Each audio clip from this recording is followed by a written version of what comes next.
Assalamualaikum warahmatullahi wabarakatuh. Sebelum perkenalkan, saya Alif Dewa Pratama dengan BP 18-1085-1009. Pada kesempatan kali ini, saya akan mempresentasikan penelitian saya berjudul Perubahan Kebijakan Luar Negeri Indonesia dalam bidang keamanan cyber terhadap Australia.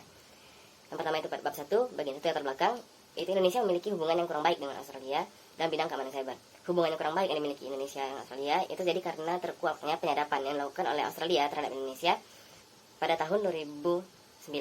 Penyadapan ini baru muncul ke publik pada tahun 2013 setelah dibocorkan oleh Edward Snowden yang merupakan mantan agen NSA Amerika Serikat yang pada saat itu bekerja sama dengan Australia untuk menyadap Indonesia. Penyadapan yang dilakukan oleh Australia ini dilakukan pada saat pemimpin negara Indonesia saat itu, yaitu Presiden Susilo Bambang Yudhoyono, menghadiri G20 di London pada tahun 2009. Dengan dilakukan penyadapan oleh Australia ini, dianggap tidak sesuai dengan Traktat Lombok yang dimana telah disepakati oleh Indonesia dan Australia pada tahun 2006. Traktat Lombok sendiri merupakan kerjasama keamanan yang dimiliki oleh Indonesia dan Australia untuk meningkatkan keamanan untuk kedua negara di masa yang akan datang. Dengan terjadinya terkuaknya penyadapan ini, Indonesia merespon tegas tindakan yang dilakukan oleh Australia ini. Respon yang diambil oleh pemerintah Indonesia itu pada saat itu Indonesia meminta permintaan maaf secara resmi dari Australia. Yang kedua yaitu Indonesia menarik kembali perwakilannya di Australia. Yang ketiga yaitu Indonesia memutus sementara hubungan kerjasama dengan Australia. Dan keempat, Indonesia akan menimbang kembali kerjasama yang akan dilakukan oleh Indonesia dengan Australia. Setelah hal tersebut, Indonesia dan Australia melakukan perbaikan hubungan yang terjadi pada tahun 2015. Selanjutnya itu pada masa pemerintahan Presiden Jokowi, Indonesia menjalin kerjasama kembali dalam bidang keamanan cyber dengan Australia. Kerjasama yang dijalin oleh Indonesia dengan Australia ini memang lebih fokus kepada keamanan cyber. Salah satunya itu dari melalui Indonesia Australia Cyber Policy Dialogue sebagai satu bentuk kerjasama keamanan cyber ini. Hal ini menjadi janggal karena Indonesia yang saat telah dilakukan penyadapan oleh Australia pada masa pemerintahan Presiden Joko Widodo malah membangun kembali kerjasama dalam bidang keamanan cyber dengan Australia. Bagian kedua yaitu rumusan masalah. Rumusan masalah dari penelitian ini yaitu Indonesia dan Australia memiliki hubungan yang kurang baik dalam bidang keamanan cyber. Akan tapi pada masa pemerintahan Presiden Joko Widodo, pemerintah Indonesia malah memilih Australia sebagai mitra kolaborasi di bidang keamanan cyber ini. Di mana salah satu hasil dari perubahan ini yaitu dilaksanakan Australia Indonesia Cyber Policy Dialogue. Selanjutnya itu pertanyaan penelitian dari penelitian ini yaitu apa yang mendasari perubahan kebijakan luar negeri Indonesia terhadap Australia dalam bidang cyber. Selanjutnya tujuan dari penelitian ini yaitu untuk menganalisis tentang apa yang mendasari perubahan kebijakan luar negeri Indonesia terhadap Australia dalam bidang cyber. Selanjutnya itu manfaat penelitian. Manfaat dari penelitian ini yaitu secara akademis sebagai referensi literatur pembaca tentang perubahan kebijakan luar negeri Indonesia di bidang cyber terhadap Australia. Dan secara praktis yaitu penelitian ini diharapkan dapat dijadikan sebagai referensi bagi pemerintah dalam pembuatan kebijakan luar negeri, terutama yang berkaitan dengan keamanan cyber di masa yang akan datang. Studi pustaka yang digunakan dalam penelitian ini yaitu dari yang pertama Hidayah Nur Khotimah, yang kedua dari Dian Kamagrisa, yang ketiga yaitu dari Monica Ramoli, dan keempat itu dari Hendra Maujana Saragi, dan kelima dari Ahmad Mahfuz Afan. Kerangka konseptual yang digunakan dalam penelitian ini yaitu perubahan kebijakan luar negeri yang disampaikan oleh Charles Federman. Menurut Charles Federman terdapat 4 agen perubahan dalam perubahan kebijakan luar negeri ini. Yang pertama itu leader driven, yang kedua itu bureaucratic advocacy, yang ketiga itu domestic restructuring, dan keempat itu external shock. Metode penelitian yang digunakan dalam penelitian ini yaitu pendekatan penelitian kualitatif, jenis penelitiannya deskriptif analisis, batasan penelitiannya 2014 sampai 2017, dan level analisis negara. Unit analisis dari penelitian ini yaitu kebijakan luar negeri Indonesia bidang cyber terhadap Australia. Unit ekspansi yaitu faktor-faktor yang mempengaruhi kebijakan luar negeri Indonesia. Teknik pengumpulan data yaitu studi pustaka dan data sekunder, dan teknik analisis data yaitu pengumpulan data-data yang relevan setelah diseleksi sesuai dengan kelompok permasalahan dan kemudian disajikan dalam bentuk deskriptif. Sistematika penulisan penelitian ini yaitu pada bab 1 yaitu akan membahas tentang pendahuluan, bab 2 itu tentang keamanan cyber di kawasan Indo-Pasifik, dan bab 3 itu kebijakan luar negeri Indonesia terhadap Australia di bidang cyber, yang keempat itu analisis pendorong perubahan kebijakan luar negeri Indonesia terhadap Australia dalam bidang cyber, dan pada bab 5 yaitu penutup. Selanjutnya itu bab 2 keamanan cyber di kawasan Indo-Pasifik. Pada bab ini menjelaskan mengenai keamanan cyber Indo-Pasifik dan sebagai gambaran awal hubungan yang terjalin antara Indonesia dan Australia di kawasan Indo-Pasifik. 2.1 itu dinamika keamanan cyber Indo-Pasifik. Terdapat berbagai dinamika keamanan cyber di Indo-Pasifik. Yang pertama itu adanya persaingan cyber dari Tiongkok dengan Amerika Serikat. Persaingan antara kedua negara ini telah dapat terlihat terjadi pada tahun 2008-2009 saat keduanya saling mencurigai satu sama lain sebagai penyebab terjadinya krisis keuangan pada tersebut. Persaingan antara kedua negara juga terjadi karena bidang strategi keamanan cyber antara kedua negara tersebut yang berbeda, sehingga menimbulkan ketegangan antara kedua negara. Yang selanjutnya itu Fakta Pertahanan AUKUS. Fakta Pertahanan AUKUS merupakan didirikan oleh Australia, United Kingdom, dan juga Amerika Serikat pada tanggal 15 September 2021 dan diharapkan dapat membantu dan melindungi serta juga mempromosikan keamanan di kawasan Indo-Pasifik. AUKUS ini hadir diperkirakan sebagai untuk lawan dominasi Tiongkok di kawasan Indo-Pasifik dan melindungi negara-negara dari dampak dominasi Tiongkok tersebut. Yang ketiga yaitu konvergensi Amerika Serikat, Jepang, India, dan Australia. Konvergensi antar 4 negara ini bertujuan untuk mengembangkan jaringan yang lebih luas dan Indo-Pasifik menjadi transparan dan juga meningkatkan keamanan cyber di Indo-Pasifik. Seperti sebelumnya, konvergensi 4 negara ini juga bertujuan untuk melindungi negara-negara anggotanya dari dominasi yang ditunjukkan oleh Tiongkok di kawasan Indo-Pasifik sehingga negara tersebut tidak dapat dipengaruhi. Selanjutnya itu keamanan cyber Indonesia. Sejarah keamanan cyber Indonesia. Keamanan cyber Indonesia ini telah ada sejak tahun 1999 melalui Undang-Undang Nomor 36 Tahun 1999. Akan tetapi pada undang-undang ini tidak berfokus pada keamanan cyber. Fokus keamanan cyber barulah ada pada tahun 2007 melalui Peraturan Menteri Komunikasi Nomor 26 Tahun 2007 tentang pengamanan jaringan berbasis internet yang kemudian direvisi kembali pada tahun 2010. Selain dari Peraturan Menteri ini, Indonesia juga membuat lembaga untuk menyelesaikan permasalahan keamanan cyber yaitu BSSN atau Badan Cyber dan Sandi Negara. Selanjutnya itu permasalahan keamanan cyber Indonesia. Permasalahan keamanan cyber Indonesia yaitu pertama, kurang baiknya penguatan keamanan cyber Indonesia. Hal ini terjadi karena lemahnya pemahaman pemerintah juga masyarakat mengenai keamanan cyber, legalitas yang kurang mengenai keamanan cyber, dan juga rendahnya kesadaran dari masyarakat dalam keamanan cyber ini. Yang kedua itu penyadapan yang dilakukan oleh negara luar. Yang pertama yang dilakukan Portugis pada tahun 1999 yang terkait permasalahan Timur Timur, dan juga yang selanjutnya itu yang dilakukan oleh Australia pada tahun 2009 ya pada saat Presiden Indonesia menghadiri rapat G20 di London. Selanjutnya itu 2.3 keamanan cyber Australia. Yang pertama itu sejarah keamanan cyber di Australia.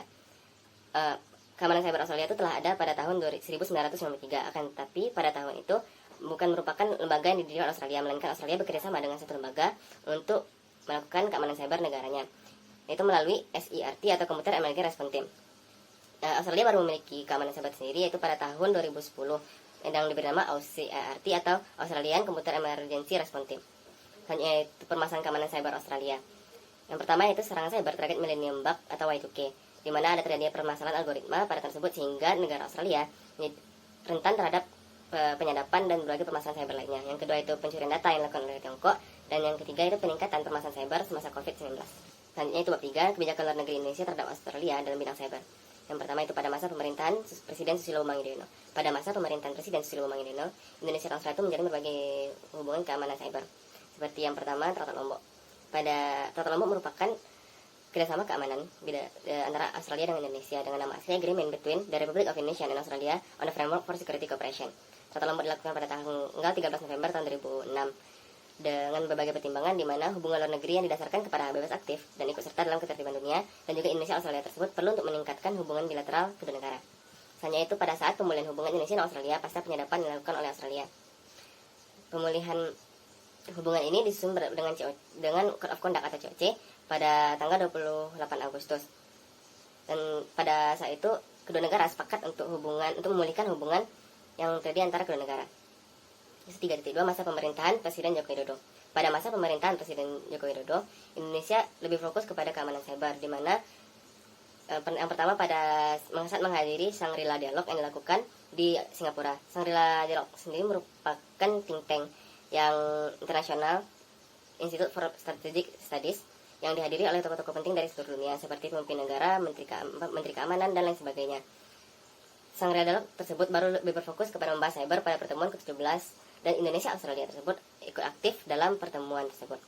Selanjutnya itu melalui Indonesia Australia Cyber Policy Dialogue.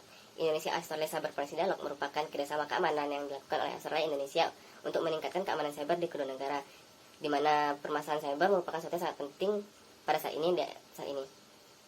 Indonesia Australia Cyber Policy Dialogue telah dilakukan sebanyak 3 kali. Yang pertama itu pada tanggal 4 Mei tahun 2007 di Canberra, yang kedua itu pada tanggal 3 Agustus 2018 di Jakarta, dan yang ketiga pada tanggal 2 September 2020 yang dilakukan secara online karena bertepatan dengan COVID-19. Ketiga, perubahan kebijakan luar negeri pada masa pemerintahan Presiden SBY dan Joko Widodo dalam bidang cyber. Perubahan yang terjadi itu yang pertama adanya peningkatan kerjasama cyber antara kedua negara, di mana yang pertama pada saat masa pemerintahan SBY, Indonesia dan Australia hanya melakukan kerjasama sebanyak 2 kali. Yang pertama itu melalui Traktat Lombok, dan yang kedua itu melalui pemulihan hubungan antar kedua negara pasca penyadapan yang dilakukan oleh Australia. Sedangkan pada masa pemerintahan Presiden Joko Widodo, kerjasama cyber Indonesia dilakukan yang pertama melalui Shangri-La Dialogue, dan yang selanjutnya itu melalui Australia Indonesia Cyber Policy Dialogue. Dialog yang terjadi antar Australia Indonesia ini bahkan telah terjadi selama 3 kali, di mana di sini tampak ada peningkatan jumlah kerjasama cyber. Yang kedua itu ada perubahan fokus kerjasama keamanan. Pada masa pemerintahan Presiden Susilo Bambang Yudhoyono, yang benar berfokus terhadap keamanan cyber itu terjadi hanya pada saat pemulihan hubungan antar Indonesia dan Australia pasca penyadapan yang dilakukan Australia. Sedangkan pada masa terjadi Traktat Lombok hanya berfokus pada kerjasama Indonesia Australia dan keamanan secara menyeluruh, bukan berfokus kepada cyber. Sedangkan pada masa pemerintah Presiden Jokowi, kerjasama Indonesia lebih berfokus kepada keamanan cyber, dan dapat lihat dari Australia Indonesia Cyber Policy Dialogue yang telah dilakukan 3 kali. Satunya keempat, analisis mendorong perubahan kebijakan luar negeri Indonesia terhadap Australia dalam bidang cyber. Yang pertama yaitu leader driven, dan indikator menjelaskan mengenai perubahan yang didorong oleh visi yang dimiliki oleh pemimpin negara sehingga mendorong terjadi perubahan kebijakan luar negeri suatu negara karena kebijakan sebelumnya dirasa tidak cocok lagi untuk diterapkan. Dan ini fokus dari peneliti melihat dari slogan yang dimiliki oleh Presiden SBY dan Presiden Jokowi. SBY pada masa pemerintahan SBY itu lebih berfokus kepada perekonomian dan menjalankan persahabatan, di mana sesuai dengan slogannya Thousand Friends dan Zero Enemy. Dan dapat lihat dari yang dilakukan dalam Tata Lombok oleh kedua negara pada masa pemerintahan SBY. Pada Tata Lombok ini kerjasama dilakukan tidak benar berfokus kepada cyber, akan tapi hanya kerjasama secara umum. Dan setelah terjadi penyadapan, barulah pada pemerintah SBY mulai berfokus kepada keamanan bidang cyber. Sedangkan pada masa pemerintahan Jokowi lebih fokus pada keamanan cyber. Hal ini didasarkan kepada slogan yang dimiliki oleh Presiden Jokowi, yaitu semua negara merupakan sahabat sampai kedaulatan direndahkan dan kepentingan nasional itu dirugikan. Jadi fokus kepentingan nasional, fokus kepentingan dari Jokowi itu merupakan kepentingan nasional, di mana yang penting saat itu adalah keamanan cyber. Dan dapat lihat juga dari Shangri-La Dialogue dan Indonesia Australia Cyber Policy Dialogue yang dilakukan oleh Presiden Joko Widodo. Selanjutnya itu birokrat advokasi, yang merupakan kelompok atau pihak dari pemerintah yang mendorong terjadinya perubahan kebijakan luar negeri suatu negara. Di mana dalam ini penulis melihat itu BSSN atau Badan Cyber dan Sandi Negara, dan juga Menteri Komunikasi dan Informasi atau Menkominfo. BSSN sendiri merupakan badan yang dibentuk pemerintah yang berfungsi untuk mengurus segala sesuatu yang berkaitan dengan keamanan cyber. Peran dari BSSN itu mendorong terjadinya perubahan kebijakan luar negeri itu dengan melakukan berbagai kerjasama dengan pihak Australia. BSSN bekerjasama dengan DFTA yang merupakan lembaga keamanan dari Australia. Sedangkan dari Kominfo ini mendorong dengan ditetapkannya peraturan Menteri Kominfo, di mana untuk meningkatkan keamanan, dan di situ Indonesia merubah kebijakannya untuk menyesuaikan hal tersebut agar tercapainya kerjasama antar kedua negara. Selanjutnya itu domestic restructuring, yang merupakan pendapat atau pemikiran dari masyarakat yang paham atau ahli dalam bidang tertentu sehingga ada yang pertimbangan dalam pembuatan kebijakan luar negeri. Di mana dalam domestic restructuring ini peneliti berfokus kepada think tank, yaitu CSIS atau Center for Strategic and International Studies. CSIS ini berfokus kepada bidang ekonomi, politik, perubahan sosial, dan hubungan internasional. CSIS juga ikut serta dalam penyusunan kebijakan luar negeri negara. CSIS ini mendorong perubahan kebijakan luar negeri dengan cara memberikan kritikan yang digunakan sebagai masukan secara langsung pada pemerintah untuk menyusun suatu kebijakan, di mana dalam ini yaitu dalam kerjasama dengan Australia dan bidang keamanan cyber. CSIS ini juga memiliki sejarah yang panjang dan mendorong kebijakan luar negeri Indonesia sejak masa pemerintahan Presiden Soeharto sebelumnya. Selanjutnya itu external shock, yang merupakan keadaan dari dunia internasional yang membuat satu negara itu merubah kebijakan luar negerinya guna menyesuaikan diri dengan keadaan internasional. Keadaan internasional yang mendorong perubahan kebijakan luar negeri Indonesia. Yang pertama itu ada persaingan cyber antara Amerika Serikat dan Tiongkok. Persaingan cyber yang dilakukan oleh Amerika Serikat dan Tiongkok ini dapat berdampak kepada Indonesia, sehingga Indonesia itu merubah kebijakan luar negerinya guna untuk menyesuaikan diri dengan keadaan ini, di mana dalam hal ini Indonesia itu memilih bekerjasama dengan Australia untuk menghindari persaingan yang dilakukan oleh Amerika Serikat dan Tiongkok. Yang kedua yaitu konvergensi Jepang, India, Amerika Serikat, dan Australia. Konvergensi dari 4 negara ini hadir di kawasan Indo-Pasifik untuk menandingi dominasi dari Tiongkok dan untuk melindungi negaranya sendiri terhadap pengaruh yang Tiongkok. Dengan adanya persaingan dominasi antara 4 negara dan Tiongkok ini dapat berdampak langsung kepada keamanan di Indonesia, sehingga Indonesia tersebut jika salah-salah mengambil tindakan dan dianggap memihak kepada satu pihak dapat menjadi bermusuhan dengan pihak lainnya. Dengan itu Indonesia itu membangun kerjasama dengan Australia dalam bidang keamanan cyber. Bab 5 penutup. Kesimpulan dari penelitian ini yaitu faktor yang mempengaruhi dari perubahan kebijakan luar negeri Indonesia. Yang pertama itu ada visi atau pandangan yang dimiliki oleh Presiden Joko Widodo yang berbeda dengan dimiliki oleh Presiden Susilo Bambang Yudhoyono, di mana Presiden Joko Widodo berfokus kepada kepentingan nasional, sedangkan Presiden Susilo Bambang Yudhoyono lebih berfokus kepada mencari teman. Di mana yang kedua yaitu lembaga yang dimiliki oleh pemerintah seperti BSSN dan Kominfo yang melakukan kerjasama sehingga mendorong pemerintah Indonesia untuk mengubah kebijakan luar negerinya. Yang ketiga itu pandangan atau pemikiran yang disampaikan oleh CSIS sebagai think tank, memberikan data dari penelitian dan ikut serta mendorong pemerintah dalam perubahan kebijakan luar negeri terhadap Australia dalam bidang cyber. Yang keempat yaitu isu permasalahan yang berasal dari luar Indonesia, seperti adanya persaingan cyber antara Tiongkok dan Amerika Serikat, dan juga konvergensi yang dilakukan oleh Jepang, Amerika Serikat, India, dan juga Australia. Persamaan dari kedua isu tersebut yaitu adanya persaingan dominasi di kawasan Indo-Pasifik, dan dengan adanya persaingan ini mendorong Indonesia untuk melakukan perubahan kebijakan luar negeri untuk meminimalisir dampak dari persaingan cyber di Indo-Pasifik. Baiklah, sekian dari presentasi saya. Terima kasih pada teman-teman telah menonton, dan jika ada pertanyaan tolong tuliskan di kolom komentar.